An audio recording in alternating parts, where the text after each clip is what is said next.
Do you remember those lost holiday desserts that made every 1970s Christmas table feel alive? They filled homes with sweetness, laughter, and love. When did we stop baking memories that tasted like joy? Toasted marshmallow pie was a celebration of comfort and creativity. Every slice held the warmth of a winter fireplace, its top blanketed with perfectly browned marshmallows that melted into a golden crust. Underneath, a rich layer of chocolate filling waited, silky and sweet. It was a dessert born from campfire memories, reimagined for the suburban kitchen. Housewives of the 1970s loved its easy magic, a few simple ingredients transformed into something spectacular. Children gathered around ovens just to watch the marshmallows puff and brown, laughing when the sugar bubbled over the edge. Each slice felt like a hug, sticky and soft, a reminder that joy did not need to be complicated. This was a pie that belonged on every holiday table, a symbol of togetherness that looked as festive as it tasted. Long before gourmet took hold, toasted marshmallow pie proved that warmth could be baked, shared, and remembered. Today, it remains one of those desserts that never needed to grow up, the flavor of holidays where wonder was still simple.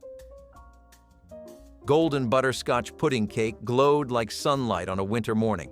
When baked, it formed its own sauce, the top becoming soft sponge, while the bottom turned into molten butterscotch. The smell filled kitchens with the scent of caramel and butter, rich yet humble. It was the perfect dessert for cold evenings when family gathered close. Mothers made it in glass baking dishes, pouring hot water around the pan like a quiet ritual. The result was a dessert that looked plain, but tasted like magic. It was sweet without being showy, nostalgic even in its time.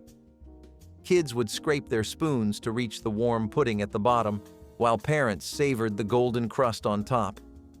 It was food for togetherness, not meant for perfection, but for warmth.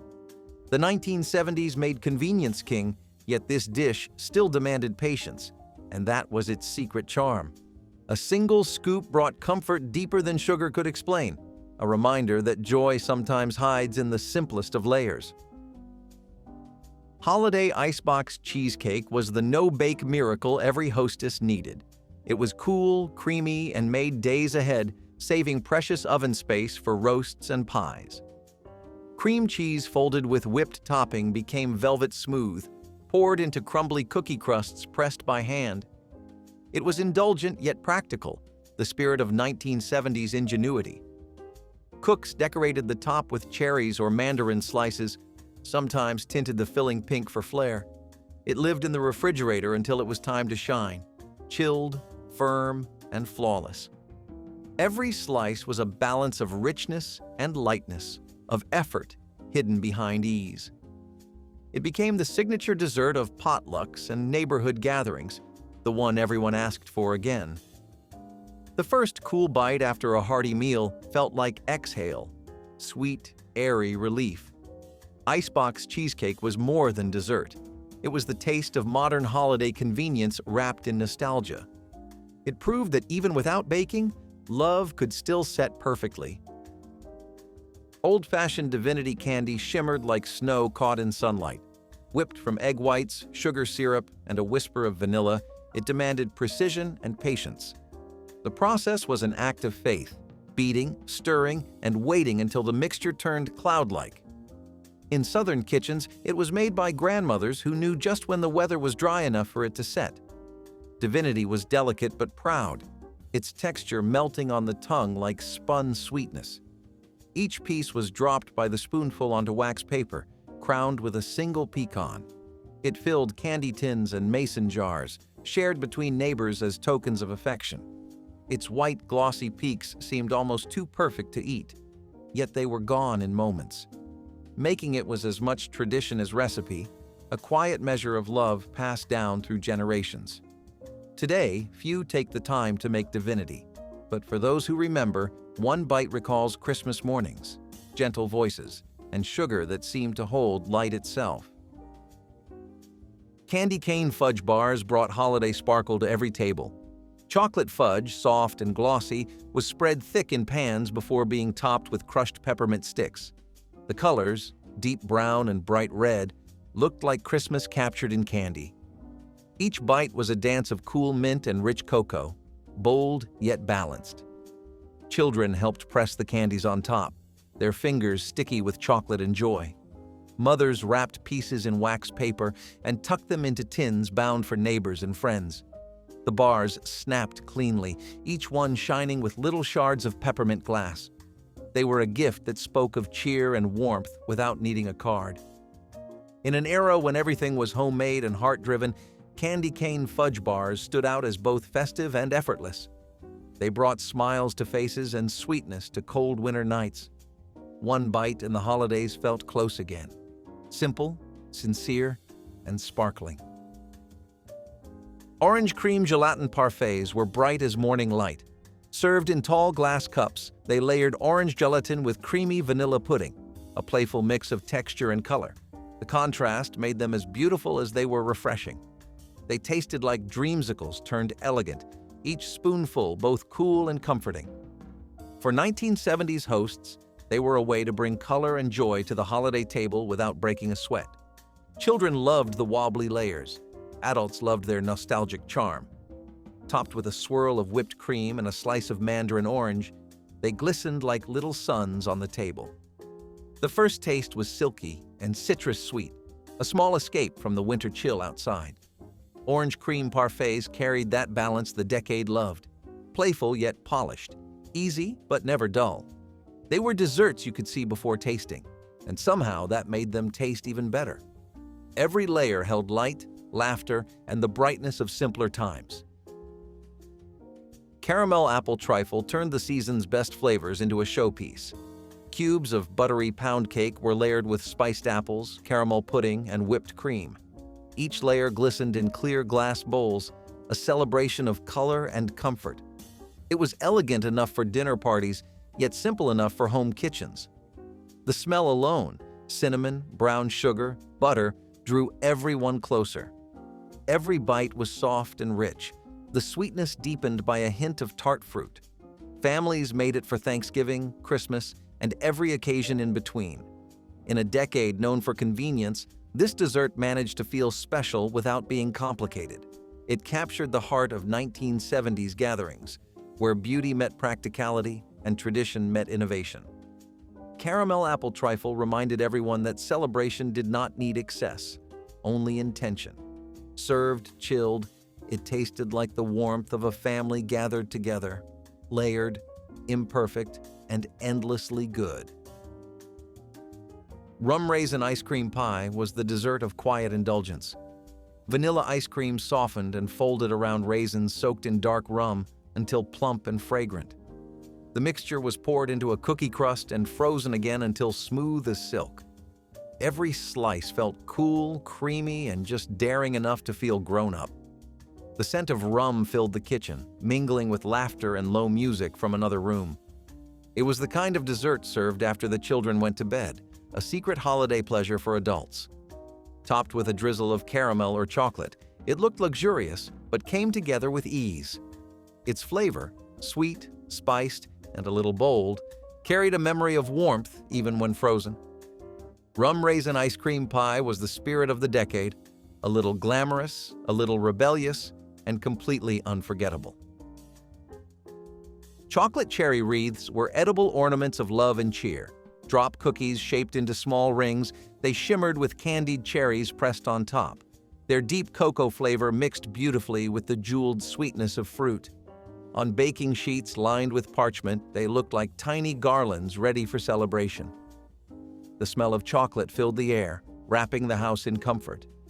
These cookies were made for sharing, wrapped in ribbon, placed on trays, given with a smile. They brought color to every cookie swap and warmth to every home. Biting into one felt like biting into December itself, rich, festive, full of heart. Chocolate cherry wreaths were proof that beauty did not need to be grand, only made with care. Their glossy tops and soft centers made them a favorite that deserved to return to modern kitchens. Oatmeal scotchies were the heart of holiday giving. Chewy and golden, they blended oats and butterscotch chips into something simple yet extraordinary. The smell alone could fill a room with warmth, wrapping every corner in sweetness. Each batch came out of the oven soft in the middle, crisp at the edges, perfect in their imperfection. They were the kind of cookie baked with conversation, laughter, and the radio playing in the background. Mothers stacked them in tins lined with wax paper, sending them to friends, teachers, and faraway relatives. They represented kindness more than luxury, care more than presentation. Oatmeal scotchies held a kind of magic that never made it into cookbooks, the magic of togetherness. They were the humble heroes of the 1970s dessert table, proof that the simplest ingredients could carry the most love. One bite, and you could taste home. Pumpkin cream cheese bars were the sweet smell of autumn baked into a pan. Every layer told a story. The spiced pumpkin batter, warm with cinnamon and nutmeg, swirled through with ribbons of cream cheese that melted into smooth perfection. These bars came from the era of baking mixes, when convenience met creativity, and home cooks discovered that a box of cake mix could still feel homemade. They cooled on countertops while the house filled with the scent of Thanksgiving and nostalgia. The cream cheese added richness to every bite. The pumpkin gave warmth, and the blend felt like the comfort of a sweater you never wanted to take off. They were cut into squares, shared at church gatherings, and tucked into holiday tins with wax paper folded between them. For a generation that valued thrift and taste in equal measure, these bars struck gold. Each piece held just enough spice to make winter feel close, and just enough sweetness to make you stay a little longer at the table. Pumpkin cream cheese bars weren't just a dessert. They were the quiet hum of a decade that knew how to make joy from a baking pan. Banana cream delight lived up to its name, every spoonful light, cool, and layered with love. It started with sliced bananas nestled into creamy vanilla pudding stacked between graham crackers or vanilla wafers, then crowned with whipped topping. As it chilled overnight, the flavors melded into something soft and silky, not too sweet but just right. This was the kind of dessert that came out after the main meal, carried proudly in glass casseroles and greeted with smiles. The first scoop was always the hardest, cutting through the neat layers to reveal the golden pudding beneath. Families made it for potlucks, birthdays, and especially holidays when ovens were already too full. In the 1970s, it represented everything good about home kitchens: resourceful, reliable, and always made to share. The bananas browned just a little, but no one minded. It was the taste that mattered, not the perfection. Every bite tasted like memory, soft as a lullaby, and rich as the laughter it was served with. Banana cream delight wasn't just a dessert, it was a promise that even the simplest ingredients could create something unforgettable. Holiday pecan tassies were the jewels of every dessert table. Tiny, golden, and delicate, they looked like miniature pies kissed by sugar and tradition. The crusts were pressed into muffin tins by hand, filled with a glossy mixture of butter, brown sugar, and pecans that baked into caramel perfection. They cooled on wire racks, their fragrance filling kitchens with warmth that felt like December itself. Women brought them to bake sales, church suppers, and cookie swaps, where they disappeared before anyone could count how many they'd made. Each one held a perfect balance of crisp and chewy, rich enough to taste like indulgence, small enough to justify another. The tassies were made from the heart by hands that measured without spoons and baked with instinct. They represented the kind of craftsmanship that modern kitchens rarely see, the art of patience. For many, they were more than treats. They were holiday currency, traded and gifted with pride. Today, their memory lingers as a symbol of care, reminding us that sometimes the smallest desserts carry the biggest joy. Cherry snowball cookies looked like little gifts dusted in sugar and surprise. Beneath their powdery white coating hid a secret, a single bright red maraschino cherry glowing in the center. Each bite revealed that pop of color against the pale, buttery dough, a tiny burst of sweetness inside something so simple. They were rolled by hand, baked just long enough to stay soft, then showered in powdered sugar until they looked like winter itself. Children loved them because they felt like magic, and adults loved them because they tasted like home. These cookies were part of the 1970s charm: festive, easy, and endlessly cheerful. They appeared on every Christmas platter beside fudge squares and candied nuts, and no plate felt complete without them. Making them was almost as fun as eating them, sticky fingers and all. Cherry snowballs weren't extravagant, but they didn't need to be. They were joy wrapped in sweetness, proof that the simplest surprises are sometimes the most beautiful. Peanut butter haystacks were the definition of 1970s kitchen magic. No baking, no measuring fuss, just pure fun in a bowl. A handful of crunchy chow mein noodles, a spoonful of peanut butter, and melted butterscotch chips came together into golden, tangled clusters. They sat on wax paper like tiny sculptures, imperfect yet irresistible. Each bite was salty, sweet, and just the right kind of messy. Haystacks were the dessert you made when company called unexpectedly, or when kids wanted something to help with in the kitchen. They were bite-sized nostalgia, the perfect blend of simplicity and delight. People loved them because they looked homemade but felt inventive, the hallmark of the 1970s sweet tooth. Whether packed in lunchboxes or piled high on Christmas trays, haystacks carried the same message, that joy did not need precision, only warmth. Their crunch was unforgettable, their smell even more so. Peanut butter haystacks may have vanished from modern holidays, but they still live in memory, tangled up with laughter and gold.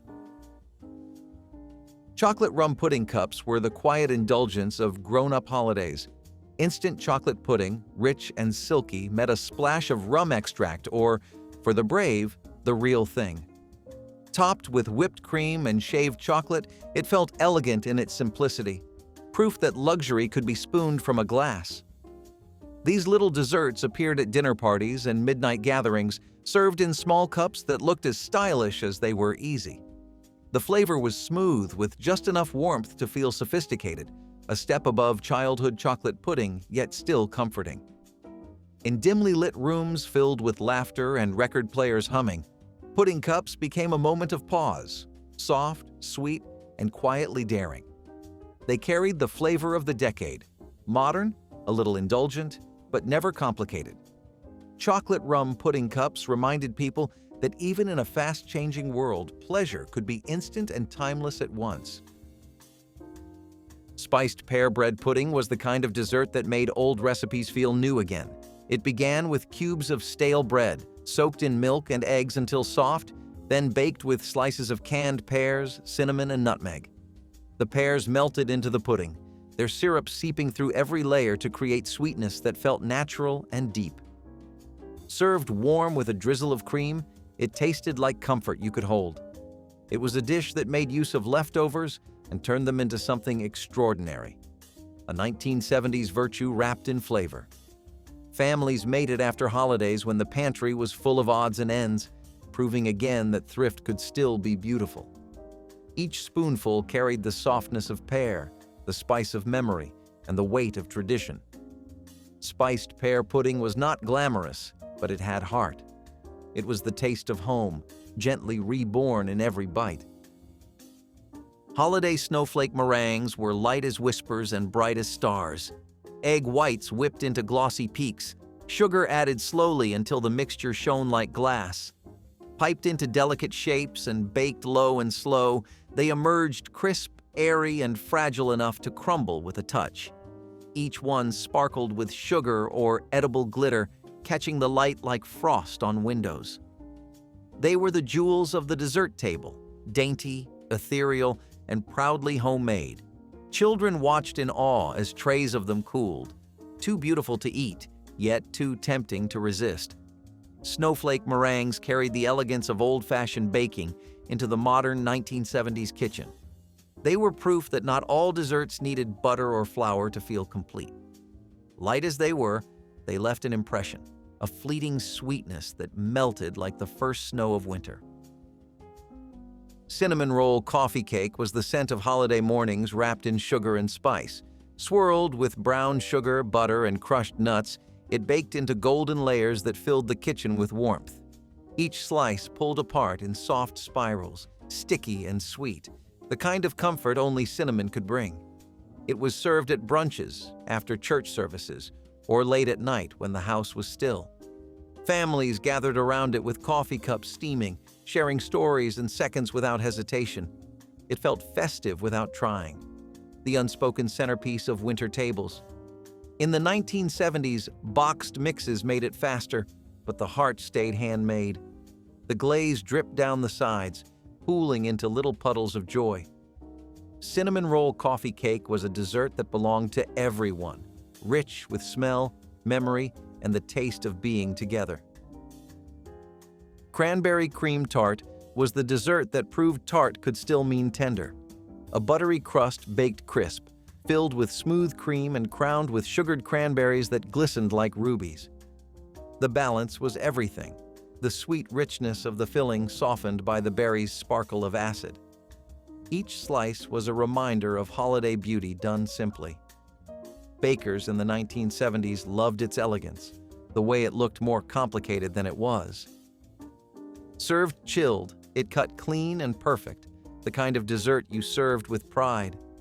Cranberries popped softly between your teeth, their flavor bright against the velvety cream. It was festive, but refined, charming, but effortless. Exactly what the era celebrated. The cranberry cream tart wasn't just a recipe. It was a portrait of the season, graceful and full of light. Date pinwheel cookies were the kind of treat that whispered of patience and home. Thin spirals of golden dough wrapped around a sweet, sticky date filling, sliced into perfect rounds before baking. The scent of cinnamon, brown sugar, and fruit filled every corner of the house, mingling with the hum of conversation and laughter. These cookies were the pride of every Christmas tin, a careful craft, rolled tight and sliced with love.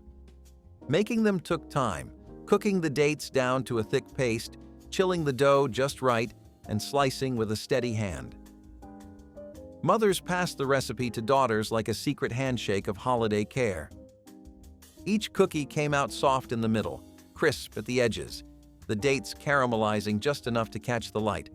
They weren't flashy, but they carried a quiet beauty, a swirl of tradition in every bite. When shared, they felt personal, like a memory given form. For families who made them year after year, date pinwheels became more than cookies. They became time itself, baked and sweetly spun into a circle. Chocolate peppermint roll was the showstopper of every holiday dessert table.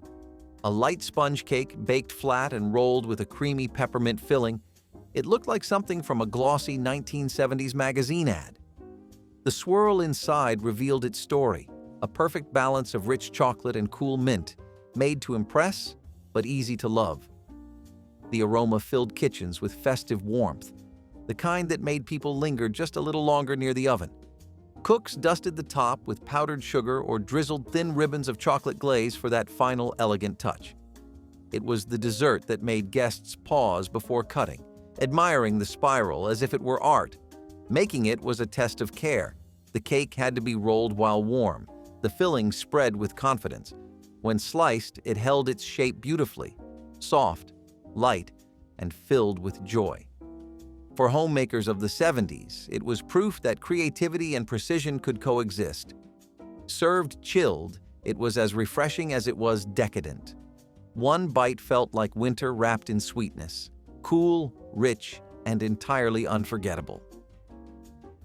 Maple pecan fudge was winter comfort-made candy. Smooth, creamy, and flecked with toasted pecans, it carried the warmth of both hearth and heart. The maple flavor ran deep, its sweetness rich without being heavy. It was a recipe passed quietly between generations, old-fashioned yet always welcome. People made it for gift boxes or for visitors who stopped by unannounced, offering small squares wrapped in wax paper. The texture was firm but melted slowly on the tongue, releasing notes of butter and caramel with each bite. Pecan halves added crunch, grounding the sweetness with a roasted bite. Across regions, from Vermont kitchens to southern parlors, it connected families through shared taste and shared effort. Maple pecan fudge was never extravagant, but it felt like luxury in times when joy came homemade. Every batch was a small act of love, stirred patiently and cooled carefully. And though it was made from pantry staples, it felt worthy of any celebration. Sweet, simple, and deeply nostalgic, it was proof that the best desserts didn't just please the palate, they stayed in the soul. Tropical fruit ambrosia trifle was the 1970s holiday dream in a glass bowl. Layers of soft sponge cake, whipped cream, coconut flakes, and canned tropical fruit, pineapple, mandarin, and cherries, created a riot of color and flavor. Each spoonful offered sweetness and light, cool and creamy with a tang that brightened the table. It was dessert as spectacle, a centerpiece of abundance that felt exotic and festive at once. In an age of convenience foods and canned delights, ambrosia trifle married ease with elegance. Housewives stacked it with precision, making each layer visible through the glass, proud of their creation. Coconut gave it texture, the syrup from the fruit adding sweetness that felt like sunshine trapped in winter. Families admired it before digging in, spoons clinking as they reached for the best layers. It was a dessert that brought the tropics home, offering escape and comfort in the same breath. Light, nostalgic, and joyfully colorful, tropical fruit ambrosia trifle was the spirit of 1970s celebration, bright, bold, and beautifully alive. Buttered rum bread pudding was comfort-baked golden. Thick cubes of bread soaked in custard and drenched with buttery rum sauce turned humble leftovers into rich celebration. It was a dessert that spoke of warmth, one that made winter feel softer. The rum added just enough spirit to transform sweetness into sophistication. It baked slowly, the edges crisping while the center stayed tender and fragrant.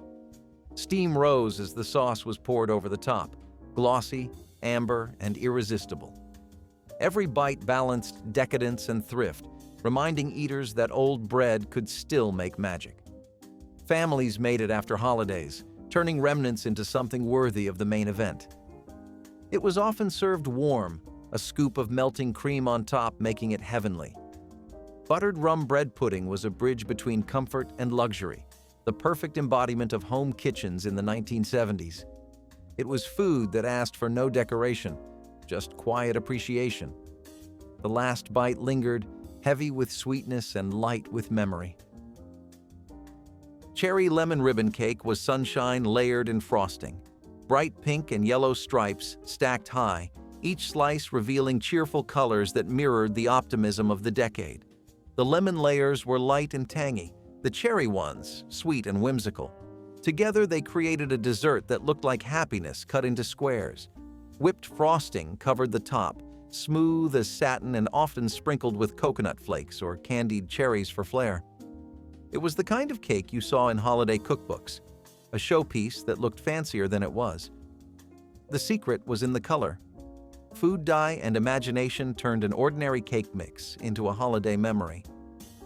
It was baked for birthdays, Christmas dinners, and any occasion worth a little brightness. Each bite carried a taste of citrus and nostalgia, sweetened by the laughter of guests admiring its colors. Cherry lemon ribbon cake was a dessert of joy, lighthearted, eye-catching, and exactly what the 1970s loved most: fun made edible. Molasses crinkle cookies were the scent of the season itself. Rolled in sugar before baking, they puffed and cracked into golden brown circles that sparkled like frost. The air filled with the smell of ginger, cinnamon, and dark molasses, cozy and deep. Each bite was chewy at the center, crisp at the edge, a perfect balance of texture and spice. They were simple to make, yet they carried the spirit of tradition. Families baked them in big batches, stacking them high in tins for neighbors and friends. The cracked tops looked like tiny maps of sweetness, proof that imperfection could still be beautiful. When warm, they almost tasted like gingerbread kissed by caramel. The cookies cooled on racks beside cups of cocoa, each one inviting another bite. In a decade obsessed with innovation, molasses crinkles held fast to the old ways. Sturdy, fragrant, and made to last. They were the kind of cookie that turned every kitchen into a story. Coconut pineapple snow pudding was light, tropical, and utterly 1970s. Whipped gelatin formed the base, giving it that signature jiggly texture beloved in the era of molded desserts. Pineapple added brightness, coconut added creaminess, and together they made a dessert that felt like a vacation in winter. Served in glass bowls or bundt molds, it shimmered under the holiday lights, cool and refreshing. Each spoonful melted instantly, leaving behind a hint of sweetness and fruit. It was easy to make, cheap to serve, and always admired for its airy beauty. Housewives took pride in its wobble, proof that it had set just right. At potlucks, it stood out among pies and cakes, a little tropical miracle on the buffet. Coconut pineapple snow pudding wasn't just dessert, it was nostalgia served chilled, light as laughter, and sweet as memory. Holiday gingerbread trifle turned a colonial classic into 1970s decadence. Cubes of soft gingerbread layered with lemon curd and whipped cream created a dessert both old-fashioned and new. The spiced cake soaked up the citrus tang, each bite a mix of warmth and brightness. Served in tall glass bowls, it was a visual feast, golden, white, and amber layers gleaming like stained glass. Every spoonful carried the comfort of tradition with a playful twist of modern flavor. Families made it when they wanted something festive but fuss-free. Lemon kept the richness light, while whipped cream made it luxurious. It was the perfect ending to a heavy meal, airy but satisfying. The beauty of the dish lay in how it connected generations. Grandmothers recognized the spice, daughters admired the flair, and children simply wanted seconds. Some added crushed ginger snaps for crunch, others folded in candied orange peel for brightness, making every version personal yet familiar. It reflected the 70s spirit of reinvention, where creativity met comfort without pretense. The trifle bowl itself often became part of the family's tradition, brought out year after year, polished and proud. In every bite lived the heart of the 70s kitchen, inventive, resourceful, and joyfully proud of its own flavor. Carrot pineapple cake with cream cheese frosting was the wholesome wonder that fooled everyone into thinking dessert could be good for you. Grated carrots gave it color and moisture, while crushed pineapple added natural sweetness. The batter smelled of cinnamon and brown sugar, homey and bright. Baked into golden layers, it was topped with thick cream cheese frosting that struck the perfect balance between tang and sweetness.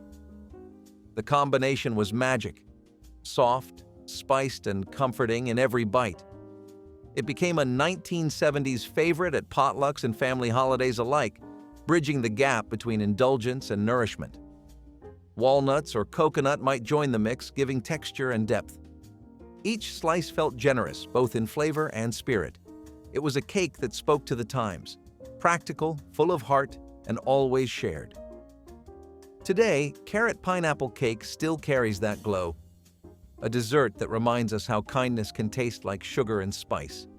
Harvard beets brought color and character to the winter table, gleaming like tiny jewels under the soft glow of kitchen light. Sliced thin and simmered in a blend of vinegar, sugar, and butter, they transformed from simple roots into something glossy, fragrant, and unforgettable. The sauce thickened slowly, clinging to each slice in a ruby glaze that shimmered like glass. When spooned onto a plate, their deep red stood out against the pale tones of mashed potatoes and the dark browns of roasts. The flavor was a perfect balance, sweet, tart, and just a little smoky, cutting through heavy gravies with a clean brightness that woke up the palate. They were proof that even the humblest vegetable could taste like luxury when treated with care. In early American kitchens, Harvard beets were a point of pride, the kind of dish that made a simple meal feel special. Adults savored them while children pushed them aside, but everyone remembered their shine. Served warm, they tasted like thrift turned to art.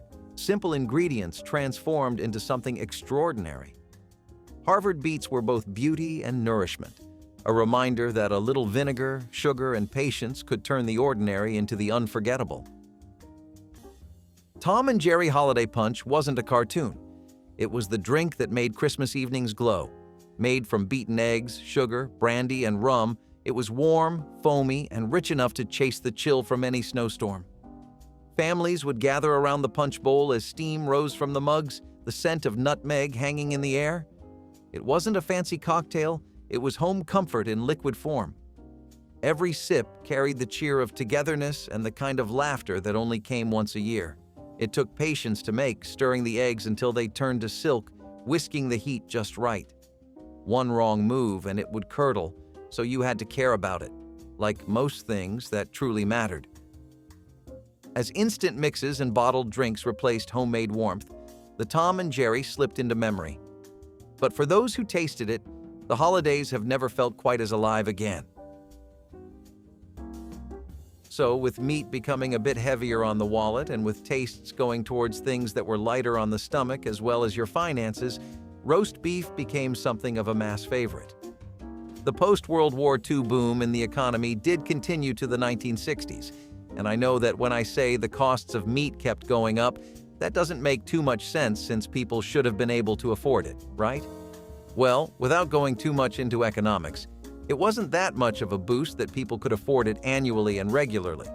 Beef, on the other hand, was still well within the reach of most people's monthly budgets, and thanks to advances in refrigeration and the concept of a fridge becoming something that the public was trying to adapt on a wide scale, beef only became more and more popular. You could now make the same cuts of beef last a lot longer thanks to refrigeration. Also, farming practices were benefiting from new technology too, as transporting beef from cattle farms back to urban cities and hubs was easier than ever, meaning there was more to sell in the markets than ever before. All right, now that the boring stuff is out of the way, let's talk about the actual foodie bits. Roast beef had always been a big part of the West's diet and culinary identity, and no one's denying that. It was a centerpiece for all kinds of celebratory dishes, especially Christmas. Plus, it was also seen as a status symbol. You know how today if we see a family go out for crab every week, we know they're well off? Well, it's the same thing for roast beef in the 60s. If you ever wanted to make your family feel well-fed and taken care of, you'd go for roast beef during the holidays, no question. Plus, it was just built for family dining. You could feed everybody in the house guaranteed and still have leftovers the next day, and who's really going to say that's a bad deal? Plus, thanks to things settling down, most suburbs were in full swing with non-stop parties and celebrations, especially around Christmas. And as a host, it'd be criminal not to have some of the stuff up in the menu. Things like this made it more a status symbol than a recipe as it took on a life of its own. But if you really got down to it, people were coming for the taste, no matter how much they convinced themselves that it made them seem richer. Don't get me wrong, you definitely weren't hurting if you could afford to splurge on it, but even people that couldn't would save up for it because it just tasted that good. Unfortunately, by the 70s, another round of inflation hit the masses and made large cuts that became a lot more unreasonable as a holiday feast item. Then, health trends also started shifting towards leaner and greener eating, thanks to concerns around the rising rates of heart-related incidents in the youth and the general public. Also, by this point in time, Americans were really committing to exploring other cultures. This is something I've mentioned before too, but it really peaked around these 2 decades. As a result, it became a little uncommon to serve roasted beef. As nice as it is, that was a trait that was absent from a lot of the food that you'd commonly associate with the 20th century. Take Johnny cakes, right? Pretty typical boomer dish that's been around for the better part of a century and has made more than a few hundred appearances at tables all over the nation. Yet, it's not here anymore, not at all. And the reason? It went away from mainstream diets because it was seen as old-fashioned. The trend and focus on cornmeal and corn in general dying out as people moved towards more vegetables like greens and sweet potatoes, and a lot more of a focus for wear-oriented baking, which is a step away from how cornmeal was used as a primary ingredient. The pancakes and breads of today are almost exclusively made with wheat. Then there's the whole public perception angle. This dish just isn't seen as luxurious or even endearingly rustic. It's most commonly associated with poor man's food, and that doesn't leave a good impression on people anymore, even though that couldn't be further from the truth. This thing had a lot of regional influence, and it served the people well, but the times haven't been kind to the recipe. Cranberry pies were made with fresh cranberries that would be used in either purees or jam fillings, and were always typically featured in tart pies or alongside sugar fillings. Amping up the sweetness factor was what bakers were going for with the cranberry pie, and to sweet tooths all across the nation, the goal was definitely achieved. Even if that came at the cost of some of your favorite pairs of jeans not fitting anymore, the taste was just divine. It was worth it to splurge a bit, pig out, and devour a cranberry pie straight out the oven. A lot of bakeries specialized in this, and it was a moneymaker that drove this. To customers, if a place did not have a cranberry pie, it probably did not have anything else worth eating. Still, cranberry pies are not the litmus test they used to be, and nowadays they are a pretty old-fashioned pie that had their glory days long ago. Wheatena was yet another wheat-based hot cereal that was a really good choice for a while thanks to the high fiber content and the organic focus on grainy goodness, but it couldn't last overall thanks to, well, and there's no easy way to say this, it just doesn't taste that good. At least not by modern standards, which have largely shifted away from grain-based meals and breakfasts. The thing is, you can't be good at just one thing when it comes to lasting in a country with so much culinary competition. America's one gigantic melting pot of cultures, foods, and different cuisines, so the people are a little spoiled too. How can they not be? There's just so much to pull from. And that's very much a good thing since it gives us a lot of options and a refined palate, which isn't really a mold Wheatena fits into. People wanted a middle ground between healthy and tasty, and Wheatena leaned way more towards the former. Pumpkin bread is also a Christmas comfort meal that you can find just about anywhere, and it was all the rage during the 70s. Recipes were being published in issues of cooking magazines like Good Housekeeping, which was a pretty big deal then. Anyway, people knew exactly what to do with their winter pumpkin harvest as they preserved the best of the best for Christmas. Most people also seem to think that it originated in Native America or from the Pumpkin Bread Media Cookbook. Either way, let's go over the flavor profile of this delicious bread a bit. You can expect some earthy notes as you bite into what seems to be the perfect holiday snack to start your Christmas with, as well as buttery walnut flavors with a velvety texture. Mincemeat pie with suet was the heart of Christmas for generations, the kind of dessert that smelled like comfort and memory. The filling was thick and dark, heavy with beef fat, raisins, apples, and cloves, all cooked slow until the sweetness turned deep and spiced. Every slice was a reminder that celebration meant richness, even when the world outside was cold and gray. It was a pie that took time, patience, and a steady hand. There was nothing quick about it. The suet made it soft but strong, holding together the fruits like a secret too good to share. Grandmothers passed down the recipe like a family treasure, handwritten and stained with years of use. When margarine and vegetable shortening took over, the old way began to fade, called outdated and too heavy. But those who remember it swear no modern dessert has ever come close to that aroma from the oven on Christmas Eve. Cranberry orange congealed salad was color and sparkle on a winter plate. You mixed tart cranberries with orange zest, sugar, and cloves, folding everything into bright red gelatin until it shimmered like stained glass. It chilled in molds shaped like rings, wreaths, or hearts, depending on the occasion. When turned out, it quivered perfectly, cool and festive. Each slice tasted sharp and sweet, a burst of fruit against heavy meats and gravies. The orange gave brightness, the cloves a whisper of spice. It looked fancy, even when made from pantry staples. In the 1950s, it was the pride of the table, a bridge between salad and dessert. Served with whipped cream or plain, it reminded everyone that beauty could be edible.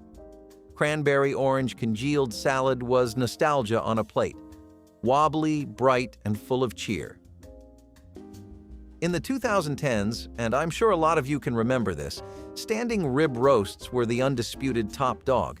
It seemed like a complete 180 too. It felt like the general stance went from, "We need keto, our kids need to eat more vegetables," back to as much McDonald's as a human stomach can possibly contain. Somewhere along the line, standing rib roasts became the ideal Christmas meal.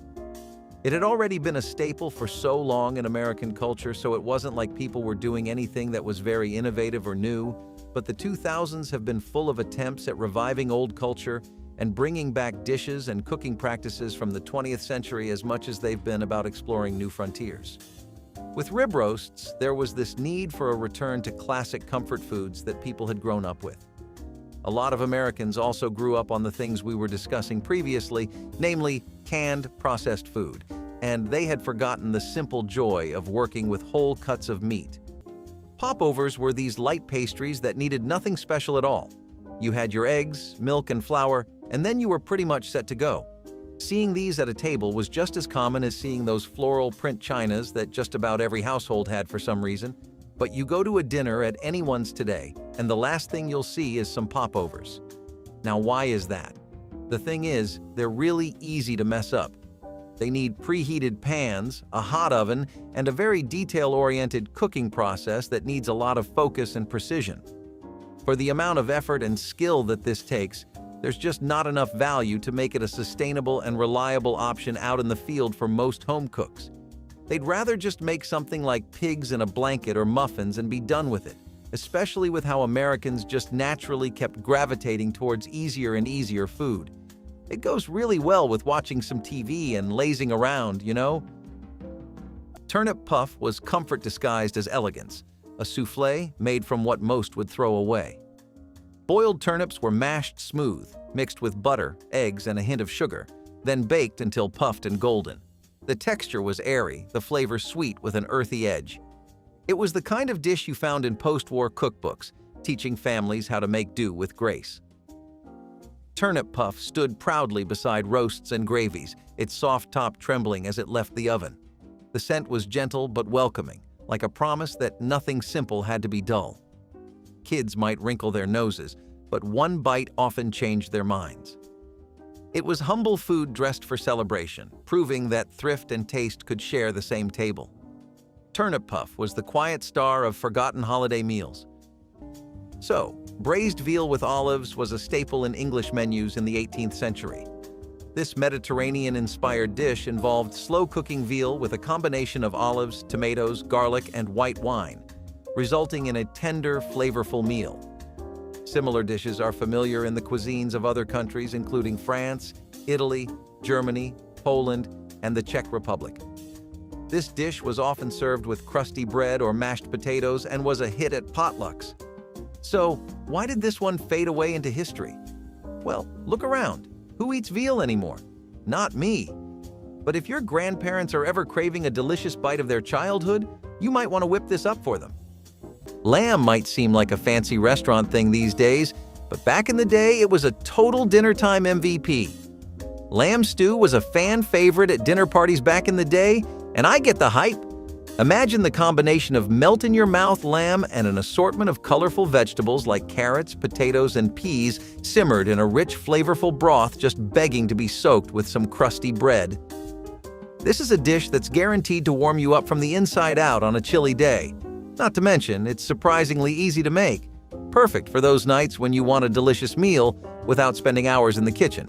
Just maybe don't tell your grandma you added a sprinkle of your favorite hot sauce.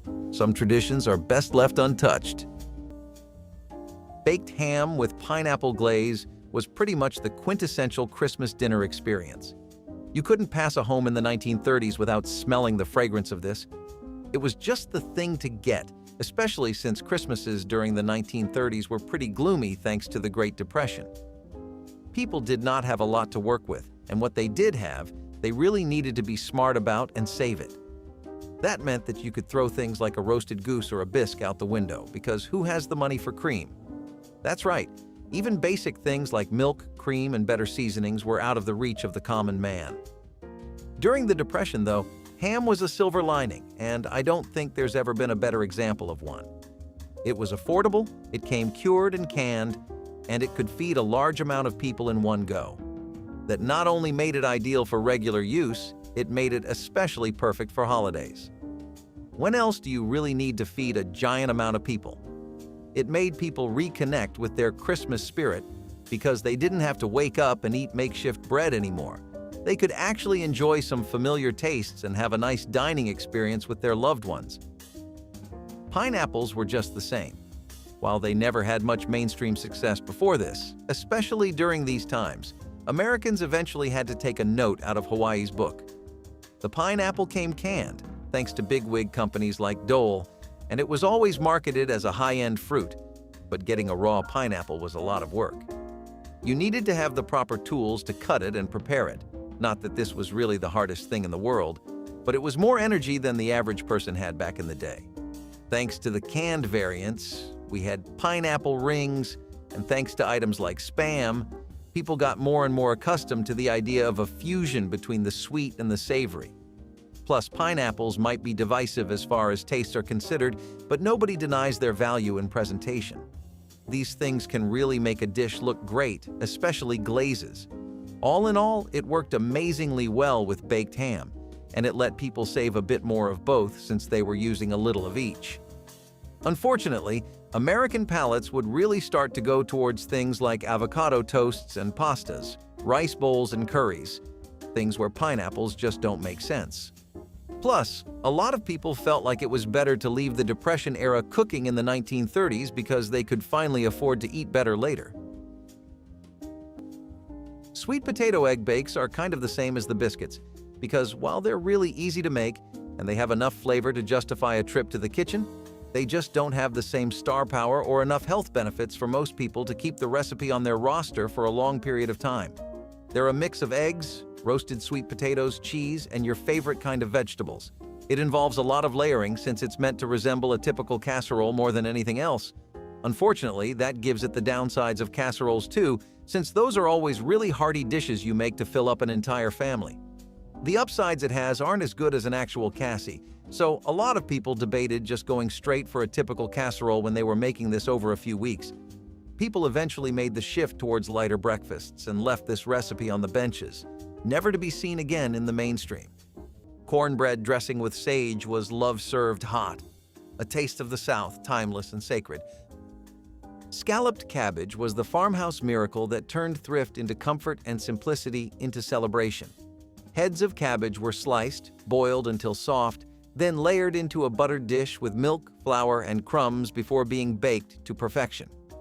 The top browned into a crusty layer, while the inside turned creamy and delicate. The scent that rose from the oven was quiet but comforting, a promise of warmth on a cold day. Each bite blended sweetness, salt, and cream. The humble cabbage transformed into something rich and gentle. It was food born from care, made to stretch what little the pantry offered. Farmers' wives passed it down through generations, teaching that love was measured in time, not luxury. Served beside roast ham or potatoes, it filled the table with modest grace. Scalloped cabbage was the memory of hard winters and soft hearts, a dish that spoke softly but lingered long, reminding everyone that simple food can hold the deepest kind of beauty. You know, we never really talk enough about the Scottish aspects of our country. Let's fix that with rumble-de-thumps. And yes, that is exactly what it's actually called. This Scottish dish is a hallmark of their tradition, made with mashed potatoes mixed into a cabbage casserole that's been baked thoroughly with cheese and butter. It's rustic, it's right from the Scottish Highlands, and it's a great way to get rid of some leftover vegetables that are on the verge of spoiling, so naturally, it was definitely in a lot of people's options. Plus, there was this entire phase of the start of the second half of the 20th century, where Americans as a whole took after Christopher Columbus and decided to see what else the world had to offer. Only this time, instead of uncharted land, they weren't around looking for new recipes from countries and their cuisines. That's how we picked up rumble-de-thumps, after all. It didn't help that America had vibrant immigrant communities from just about every culture in the world. The simple truth is that this dish tastes good, but it couldn't keep up with the times. It takes a lot of work, it's a little too heavy, and it's just not well known enough anymore.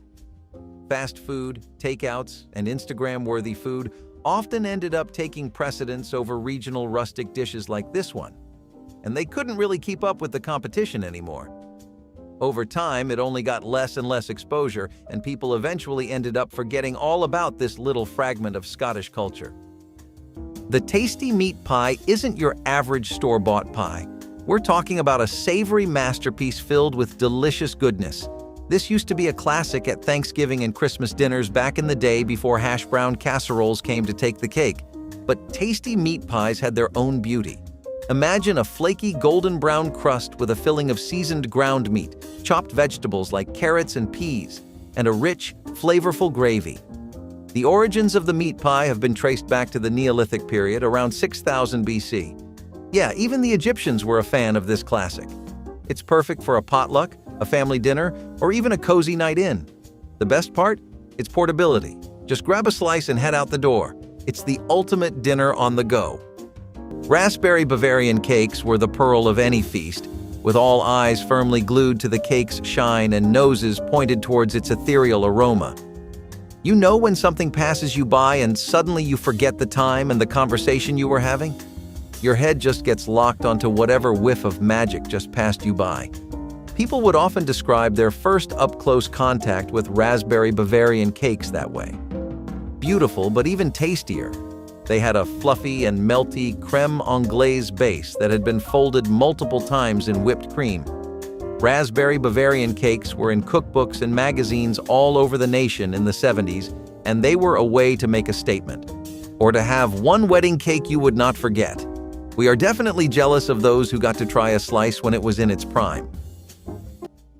Maple glazed acorn squash was the kind of side dish that made the kitchen smell like the season itself. The squash was halved, seeds scooped out, and baked until its flesh softened and deepened in color. Then came the glaze.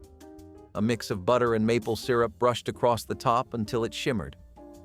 Back in the oven it went, roasting slowly until the edges caramelized and the centers turned silky.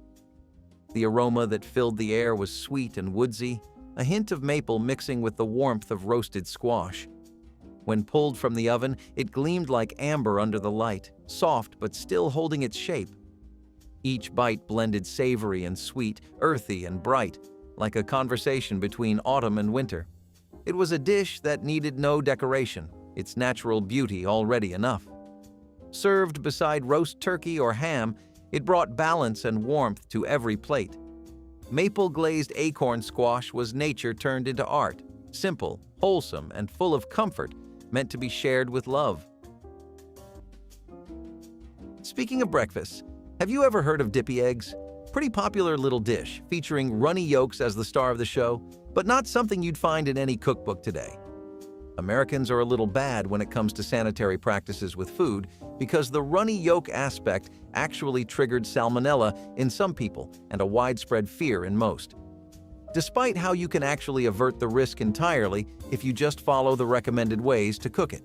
You pair that with dippy eggs, taking really precise timing to get that consistency for the yolk, and you get a dish that's more intimidating than it is inviting. Even if people knew how to tune down the risk of catching a grade A disease, they weren't sure if they could nail the timing each and every breakfast. There were a lot easier things to dip your toast in, and they were definitely quicker to prepare. If you were an egg person, there was a plethora of other egg-based dishes you could go for instead, so there was never really much incentive towards this. Mayonnaise cake kept steering America into the direction of adding weird things to chocolate cakes and discovering later that they actually do work together. Mayonnaise cakes were these really moist, dense chocolate cakes that were not soft but heavy to bite. One of the best things to come out of Depression-era cuisine are cakes like this that require no basic ingredients like eggs or butter but can still be a knockout all on their own. Every underdog deserves to shine, you know? And mayonnaise cakes definitely had a very bright light. You cannot even taste the mayonnaise in the final product, and the additional topping of chocolate buttercream makes the whole experience a dreamy, solid 10. In our book, that is reason enough to get the baking gloves on and start the oven. But unfortunately, this stayed in the 70s, and people preferred cakes made with more ingredients when times got better. Hominy casserole was golden comfort baked into a dish that smelled like warmth and community. Cooked hominy, soft kernels of corn, was mixed with melted cheese, milk, and butter, then spread into a casserole dish and topped with breadcrumbs for that perfect crunch. When it baked, the top browned beautifully, crisp around the edges, while the inside turned creamy and rich. The scent of butter and corn filled the kitchen, mingling with the smell of coffee, pies, and conversation. It was mild, mellow, and deeply Southern, made for church potlucks, family gatherings, and winter suppers where food meant togetherness. Every scoop held the taste of home, soft and satisfying, with the kind of richness that didn't need dressing up. In the 1950s, dishes like this were passed around on long folding tables under buzzing lights, each one proudly homemade. You could almost hear the laughter echoing off the linoleum floors as plates clinked and stories passed hands. Hominy casserole wasn't fancy, but it didn't have to be. It was food that fed both body and spirit. Warm, generous, and impossible to forget. If these lost desserts stirred your sweetest memories, share your favorite in the comments. Give this video a like to keep the sugar stories alive, and subscribe so the taste of the 1970s never leaves the table.